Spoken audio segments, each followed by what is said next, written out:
शब्द से राज सुन करके राजपाट छूट जाता है। जिन जिन लोगों ने शब्द का विवेक किया उनका कल्याण का काम बन गया। एक बार एक जज साहब थे, उनका नाम था सतपुर मिस्टर। उनको कहानी सुनने का बड़ा शौक था। तो उनका जो नौकर था मनोहर, उसका नाम था मनोहर नाई। तो जब उनका पैर दबाने लगा शाम को, तो मनोहर से कहा, मनोहर कहानी कहो। कहा कहानी सरकार आप कहिए। नहीं सर, तुम्हें कहानी कहो। मनोहर कहानी कहता है कि सरकार हुकारू भरते रहे, नहीं तो सो जाएंगे। तो जज साहब हुकारू भरते हैं, वो कहानी कहता है। कहा सरकार एक राजा थे। राजा के पलंग को एक नौकरानी रोज बिछाती थी, फूलों से और सुगंधित द्रव्यों से कोमल कसैया थी, उसको बिछाया करती थी और राजा रानी इस पर लेटते थे। एक दिन नौकरानी ने सोचा, इस पलंग को तो मैं रोज बिछाती हूँ, इस पर लेटने का आनंद कैसा है। तो नौकरानी ने सोचा 1 घंटा के बाद राजा साहब आएंगे, तो जरा 5 मिनट लेट करके देखो तो इस पर कैसा आनंद हो। दिन भर की थकी मांदी नौकरानी और उस पलंग पर लेट जाती है। और कोमल कसैया थी और सुगंधी उड़ रही थी, और बेचारी 5 मिनट को 3 मिनट सो जाती। सोती रह गई 1 घंटा तक। जब राजा रानी आते हैं, जब आहट मिली नौकरानी को, तो उठ कर खड़ी हो जाती है, हमारे डर के थर कांपने लगी। रानी ने कहा नौकरानी को दंड मिलना चाहिए। राजा ने कहा तुम्हें दंड दो। कहा 1 घंटा नौकरानी इस पलंग पर सोई है, तो इसको 60 बेत लगने चाहिए। राजा ने कहा ये नौकरानी 60 बेत पे तो मर जाएगी। कहा मरे अथवा जी, इसने गलती किया है तो इसको दंड भोगना ही है। राजा ने कहा तुम्हें दंड दो। रानी जो है बेत मंगवाती है और नौकरानी को मारने लगती। 30 बेत तक नौकरानी रोई और 30 बेत के बाद जब बेत पड़ने लगे, 60 बेत तक नौकरानी हंसती रहेगी। राजा ने पूछा क्यों नौकरानी, तू 30 बेत तक रोई, 30 बेत के बाद रोई, हंसी क्यों? दंड तो भोग चुकी। कहा सरकार जिस पलंग पर लेटने का दंड 1 मिनट का 1 बेत, मैंने इस पर 60 मिनट लेटी, हमको 60 बेत लगे। जो इस पलंग पर जिंदगी बिताता होगा उसको कितने बेत लगेंगे। राजा समझ गया कि ये तो भाई दंड जो है हमको भी मिलेगा। उसी समय राजा ने क्या किया, पलंग छोड़ दिया। कहा इस पर मैं नहीं लेती। इतनी बात सुनते सुनते सतपुर मिश्र ने कहा गुड योर स्टोरी तुम्हारी। तो मनोहर ने कहा सरकार क्या गलती हो गई, हमको गाली देने लगे। कहा नहीं गाली नहीं देने, तुम्हारी स्टोरी या कहानी बड़ी अच्छी है। और सतपुर मिश्र भी पलंग छोड़ देते हैं और चले गए, साधु हो गए। तो रोटी मांग करके लाते हैं और खाते हैं, बंदरों को खिलाते हैं। और खटखटा बाबा उनका नाम था। सुना है कि कहीं जमुना के किनारे कानपुर के पास उनकी समाधि बनेगी। देखो शब्द लग गया कि वो शब्द जो है उनको बड़ा करा दिया। आज इन संत महात्माओं को क्या लगा, शब्द ही तो मिल लगा। शब्द जब लग गया तो राजपाट त्याग करके छोटी साधु बन गए। बुद्ध महावीर राजपाट त्याग करके साधु हुए, क्या खाने के लिए साधु हुए हैं, लेकिन शब्द की चोट लगी तो इसलिए वो निकल पड़े। सज्जनों, शब्द का बहुत बड़ा प्रभाव होता है। एक बार मैं छत्तीसगढ़ से आ रहा था, तो अयोध्या के परीक्षा साहब ने जरूर आना है, तो अपनी गाड़ी छोड़ दिए थे वहीं जो है भिलाई में, और मैं ट्रेन से आ रहा था। तो जहां मेरा रिजर्वेशन था वहां पर एक मुसलमान का रिजर्वेशन था। वो बैंक का मैनेजर था, बहुत पान खाता था और उसका लड़का गुटखा खाता था। जब फ्रेश होकर के सुबह मेरे सामने बैठा तो 2 रुपया गुटखा की निकाला, 3 रुपये की प्रिया थी, दोनों खा लिया। हमने कहा क्या करते हो? कहा कुछ नहीं। कितना पढ़े हो? उसने कहा BSc। हमने कहा नाम क्या है? कहे नाम इमरान। कहा मस्जिद में नमाज पढ़ने जाते हो? कहा मैं जरूर जाता हूँ। मैंने कहा मंदिर तोड़ो मस्जिद तोड़ो तो कुछ नहीं, मुझे आता है, पर काहू का दिल मत तोड़ो, एक घर खास खुदा का है, इसको मानते ना? कहा मानता हूँ। कहा देखो मंदिर को इंसान ने बनाया और मस्जिद को भी इंसान ने बनाया। जिसको किसने बनाया? रब्बे आलम ने। गढ़ी है प्रभु ने अपने हाथों से 9 महीने में बना के सुंदर मूर्ति बैठा है आप सीने में। न कोई पूजता उसको लगे मृत जग के पीने में, भटकते द्वार का काशी फिरे मक्के मदीने में। जिस प्रभु ने शरीर का निर्माण किया और सीने के अंदर विराजमान हो गया, वो प्रभु कौन है? अस प्रभु हृदय अक्षत अरिकारी। अरिकारी प्रभु कौन है? ये आत्मा जीव। तो जब जीव गर्भ में आता है तो गर्भ का स्थापन होता है। सबूत कभी देव का वचन है कि घुंगची भर के बोइए उपजा पसेरी आठ, डेरा पड़ा काल का सांसकारे जात, किंचित मात्र सजीव भी माता के गर्भ क्षेत्र में जाने पर आठ पसेरी का शरीर उत्पन्न होता है। 5 तत्व 3 गुण का ये शरीर बनता है। जब यह प्रभु गर्भ में आया उसी दिन से काल ने डेरा डाल दिया। 9 महीना बच्चा मर करके निकलता है बाहर। ये जीवन क्या है? मृत्यु की लंबी प्रक्रिया, धीरे धीरे आदमी मरता है। जितनी उम्र बीत चुकी उतना हम लोग मर चुके, एक दिन पूरा मर जाते हैं। तो बच्चा गर्भ से 9 महीना मर के निकला है। तो ये जीव जब गर्भ में नहीं आएगा तो गर्भ का स्थापना नहीं हो सकता। उसी को रूह कहते हैं, उसी को जीव कहते हैं, आत्मा चेतन, जो भी आप वो शब्दों में सुन लिया आपने। तो वो जब तक आता है गर्भ में तब तक गर्भ में ठहर सकता, जो आ जाता है तब गर्भ का स्थापन होता है। तो इस प्रभु ने शरीर का निर्माण किया और सीने के अंदर विराजमान है, चाहे हिंदू का बच्चा हो या मुसलमान का बच्चा हो। हमने कहा मंदिर को इंसान ने बनाया और मस्जिद को इंसान ने बनाया, और जिसको किसने बनाया? रब्बे आलम ने। और जो खुदा का नूर दिल के अंदर है, भगवान जी के बैठा हुआ है, उसके दरवाजा पर ही गुटका गंदा करते थे, कहते तुम्हारी नमाज आज होगी। लड़का पढ़ा लिखा था, समझ गया, और उन्होंने कहा आप गुटका नहीं खाएंगे। हमने कहा कुल्ला करके आओ तो बैठो। कुल्ला करके आया, बैठा। हमने कहा न हिंदू बुरा है न मुसलमान बुरा है, आ जाए बुराई तो हर इंसान बुरा है। हमने पूछा कितना गुटखा खा जाते हो? कहा 80-90 रुपया का रोज गुटखा खा जाता हूँ। अब 6 रुपया एक साथ भाप लिया, दिन रात में कितना खाना था? मोबाइल पर जोड़ करके बताया कि 30,000 रुपया का गुटखा हमारा खासा खत्म हो जाता है। हमने कहा फिर खाओगे कि नहीं? कहा आप में नहीं खाओगे। अब विचार को गुटखा खाना का छोड़ देगा तो उसका लाभ होगा कि नहीं? आर्थिक लाभ, शारीरिक लाभ, सामाजिक लाभ, धार्मिक लाभ, हर प्रकार का लाभ होगा। ये है शब्द का प्रभाव।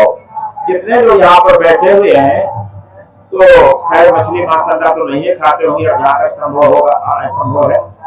बहुत ऐसे दुर्व्यसन से मुक्त है। किन्हीं महापुरुषों का शब्द लगा जिसके द्वारा आप लोगों के जीवन में परिवर्तन आया, और परिवर्तन होना चाहिए।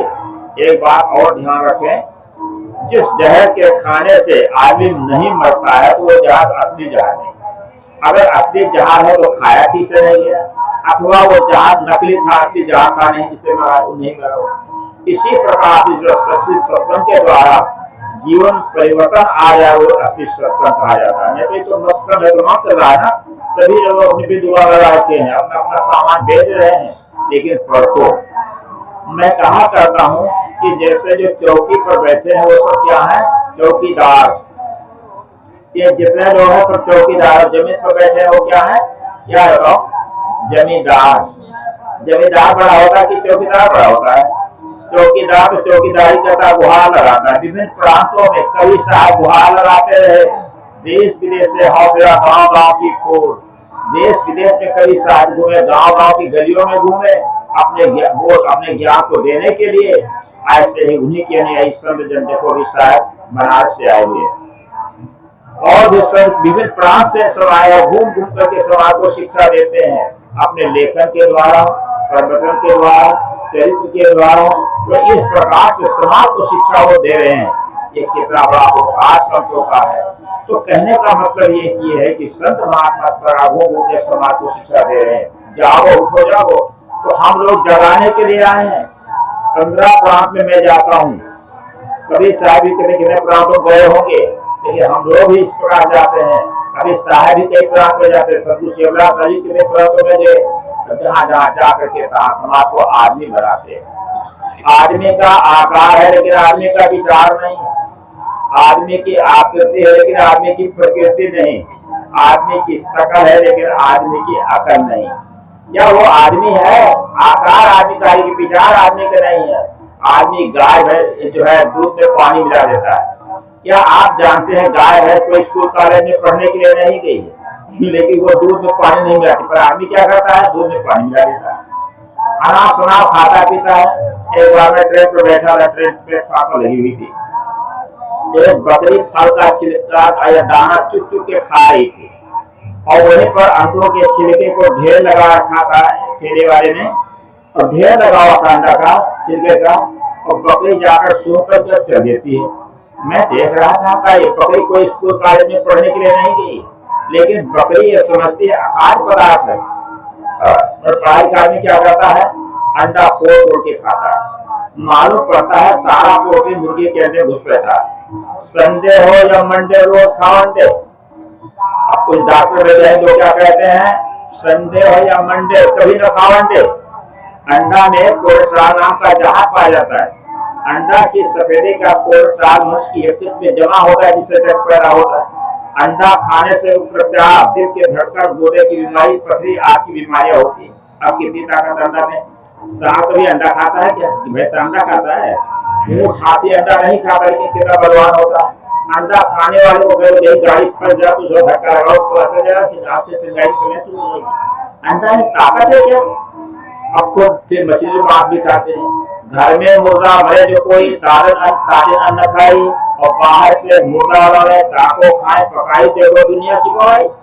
घर में कोई आदमी मर जाता तो कहते घर छूट हो गया है, और सब घर छूट मारा जाता है, बाल बाल छुड़वाते हैं और क्या क्या करते हैं सब। अब वो मुर्दा हो जाने से घर को अपवित्र माना जाता है, और मछली का मुर्दा, बकरा का मुर्दा और पेट में काटने का शुरू नहीं होते हैं क्या? अब भला ये बताइए कितनी बड़ी भूल है आदमी की। अब सारा प्रोटीन मुर्गी के अंदर में पैदा है, मछली मांस में। अब कुछ लोगों की एक भ्रांत धारणा है कि इसमें प्रोटीन होता है। कुछ मात्रा में अगर प्रोटीन हो भी तो अशुद्ध है, अपवित्र है, हत्या करके वो मांस प्राप्त होता है। लेकिन मैं उससे प्रश्न करना चाहता हूँ, तंबाकू में कितना प्रतिशत प्रोटीन होता है? प्रोटीन नहीं होगा, लेकिन निकोटीन होता है।